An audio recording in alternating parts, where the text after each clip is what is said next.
welcome to this week's edition of Life Cues. Can you say that? Can you say Life Cues? Yay. Life Cues. This is my grandson, Indy. What are you doing, Indy? What are you making?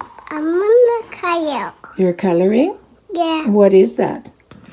Tree. Trees? Yeah. What else? Tree. Are you going to make me something to eat? Yeah. What can I eat? What's that? Set. Is that a cookie? Yeah. Can I have it? Yeah. Well, give it to me.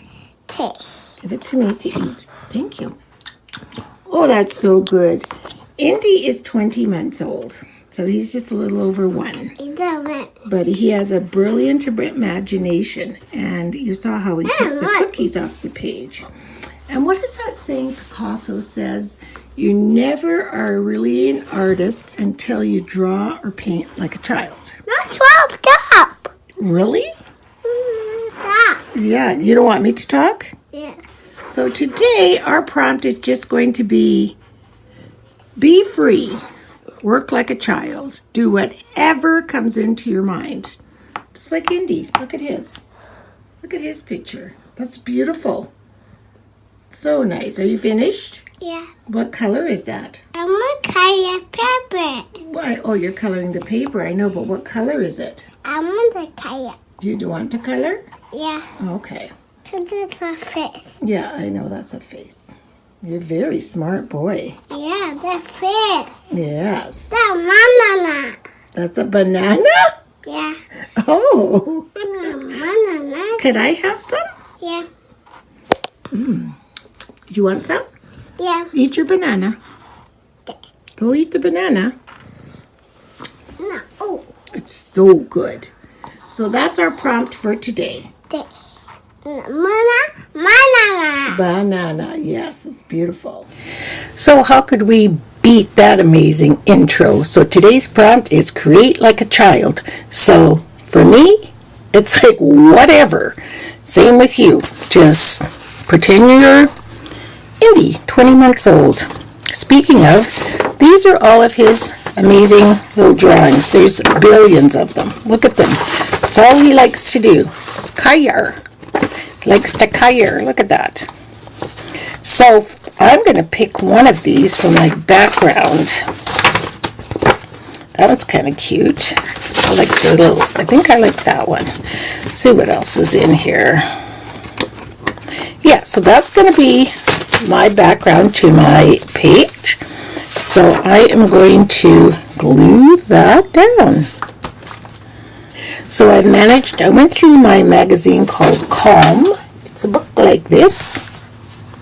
And there's so many great pictures to cut out. So I've got some twine, I've got pictures, I've got symbol, anything that just kind of randomly spoke to me.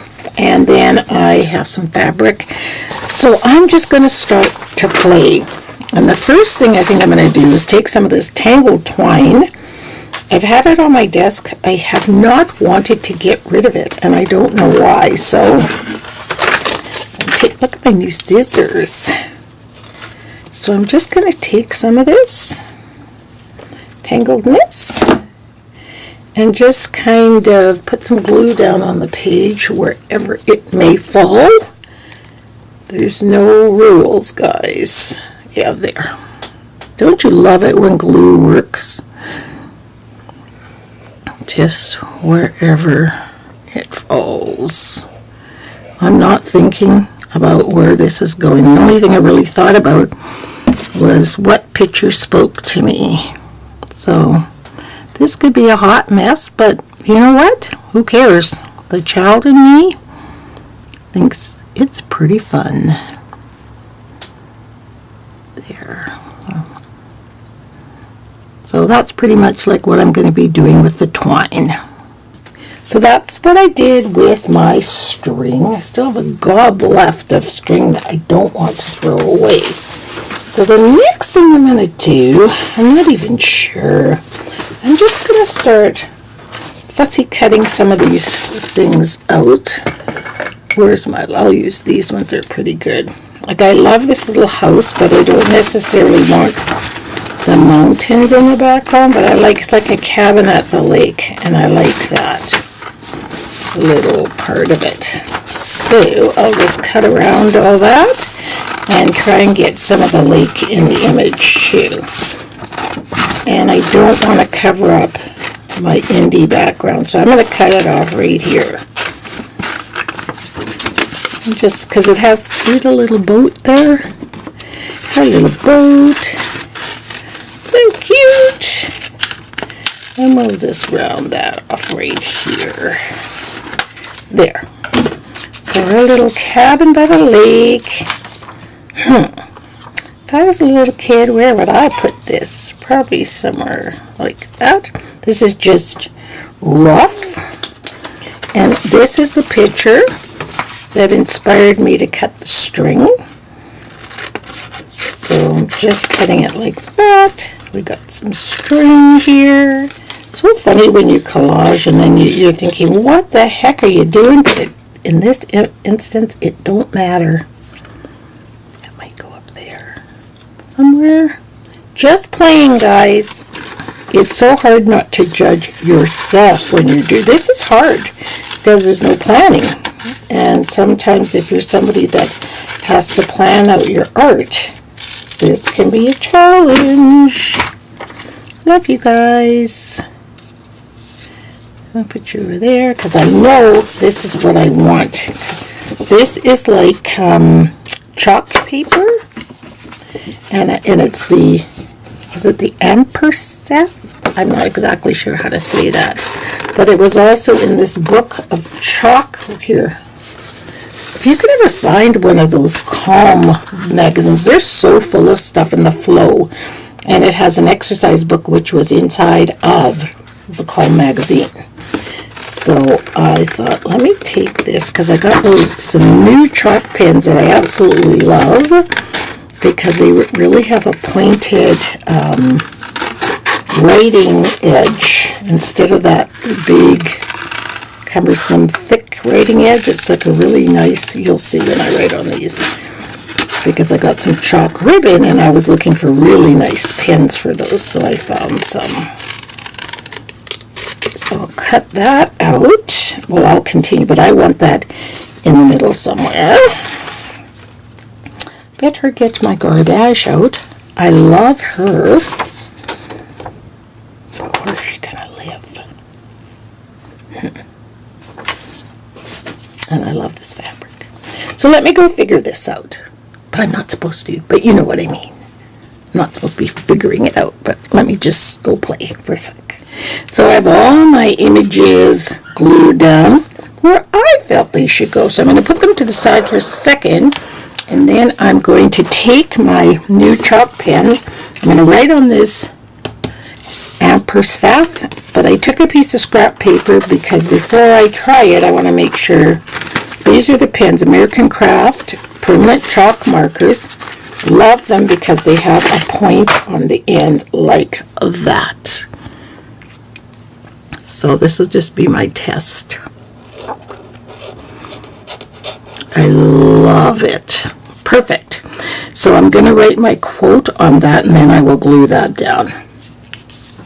Okay, I finished putting my quote on here, and it's one by Pablo Picasso that I mentioned before, and it says, "It took me a lifetime to paint like a child," and then I put Picasso and the date, and today is August 1st, and I sincerely forgot to apologize for uploading so late. I've been dealing with lots of issues with my health. So then I found this old, it's by Petaloo, these old scrapbook companies, and it's this fringy, don't even know what it is. Let's see what this is. Some kind of fringiness. You see this? It's got like plastic in it and paper in it. So I'm going to put some just kind of, I don't want to really hide my children though, but I guess I won't hide them all on the scissors. I won't hide them all either. So I'm going to put them kind of down here a little bit, even if it hides other things. Or could it go, no. Let's go on a border or at the bottom. No, it needs to go here, so I will just glue it on the spine, wherever that is, and glue that down. Whoops. And glue that down and glue my saying down. So before I go ahead and glue my saying down, I glued that fringe down. I'm just going to take some gesso and sort of make these more cohesive. Not that a child would do this, but an old child like me would, because I'm very old, you know. There. Clean this brush out. Take a little bit of gesso. I so don't want to get rid of Indy's art in the background. So that's my main thing. But the rest I can kind of blend all in, like my house. I don't want to lose my lake too much. And see the fabric there? Did you guys see that? To me, that is the one fun thing about art journaling. There's always something to see if you look. You have to really study. It's funny, I used to wonder, like Richard used to, well, still does, go to art galleries, and I'd wonder, why is he standing there staring at that picture for like a half an hour? It's a boat or it's a tree. Like, what are you looking at? But now, especially with mixed media pieces, there's so much to see in them. So much. So you just, you keep looking and looking, and all of a sudden it's super cool. So I'm just going to blend all these pieces in together cohesively. Or at least I think so. I hope you guys are still doing your art over the summer. I find it is just so therapeutic. If you're going through a bad time, or you're not feeling good, or, anything like that, it just takes your mind off of it. And it's good for you. Relaxing. Let's put a little gesso on our little fringe here. I didn't want to put my sign down just yet, my words, till I got this the way I wanted it to be. So I'll keep doing this for a minute.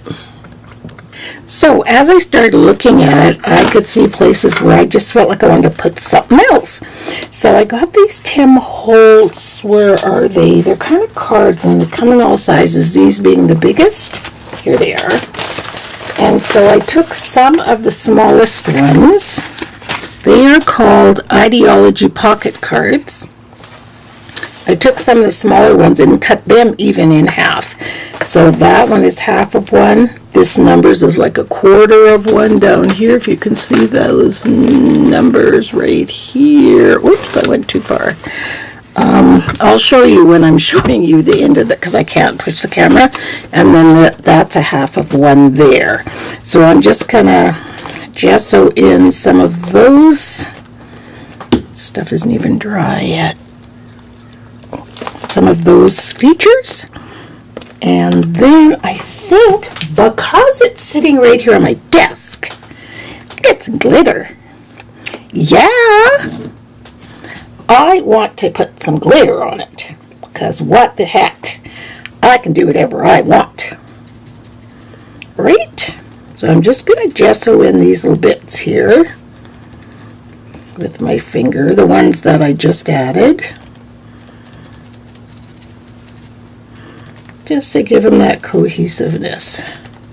Okay, I am going to sprinkle glitter on here with so the gesso that's wet is going to pick up some of this glitter, I hope, or it's all going to fall off the page. Oh, look at my pretty little page. Aww, cutie pie-ish. Okay, let's just see what happens when I knock some of this off. Did all of it fall off? No! How nice! And I have some fixative, so I will use the fixative to spray on the page, and hopefully some of it will stay on the page. And there's just one little thing on this page that I really want to fix. And it's up at the top. Hang on, I'll show you. right up in here, kind of in the bordery section, and I want to put some kind of a red or something there. And I was going to use my pan pastels because I never use them, and I'm not using that much of them, so the smudge issue won't be that big of a deal because I'm going to use fixative on this anyway. So let's just use it. It is so bright. So I don't want to go crazy with, yeah, that's what I wanted. Just a little bit of, I don't know. Have you guys, if you haven't used pan pastels, this is what they look like. They are brilliant, absolutely brilliant. But when you're working with them, if you don't want them to smudge, you need to use some kind of fixative to fix them, because they're kind of like a pastel. And see, this red kind of echoes this. And I like the strings hanging off the side there. Loving that. Might put a little in here.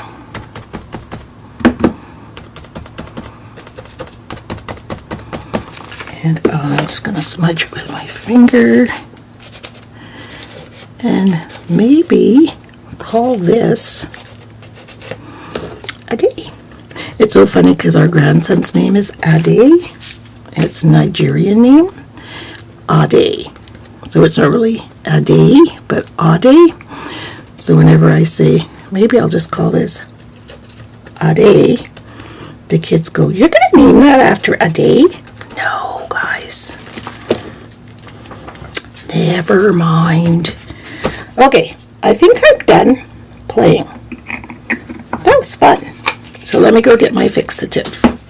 So here's my finished page close up. So I cut out those scissors and they have the string up here somewhere. There it is, that yellow little ball of string. And I wanted it to echo all the string that I had put down and curled it all the way around. It came out on this end, and it's under there somewhere. Then I added this butterfly, and under the butterfly I added some printed paper that was on her to begin with. And I also repeated that paper down here by the lake. I still have my cottage, the lake, and I put some birds by the lake. I've got the children playing, and then those random letters. I've got my lady. She almost looks like Kahlo. What's her first name? Frida Kahlo. But she doesn't, because she doesn't have her eyebrows, but kind of that look. And then that little number thing, ticket thing, I just stuck there. I don't know why, just because. And the fabric is right here. Can you see it? And it's got string hanging somewhere, because this is all a rough edge. And I like that, because if you don't know it's fabric, and then all of a sudden, there it is. You come across, you go, oh, that's fabric. I like that. My little fun fringe here that I didn't want to cover up all my baby, so I put it right in the hinge of the book. And then again, my quote that says, "It took me a lifetime to paint like a child," from Pablo Picasso. So just let yourself go some days. Just create like a little child, like Indy does with his pencil and his crayons and color. And I love that I used his background paper for my picture. Like, you can still see it. I think I'm going to mark that on the back of this, because I should be journaling and I haven't. But I don't want to forget that his picture is on the background of this, which is so cool. So anyway, if you guys get a chance to just play like a child, do it. Post it, share it with all of us. It's totally fun, therapeutic, feels great. So we'll see you all next week.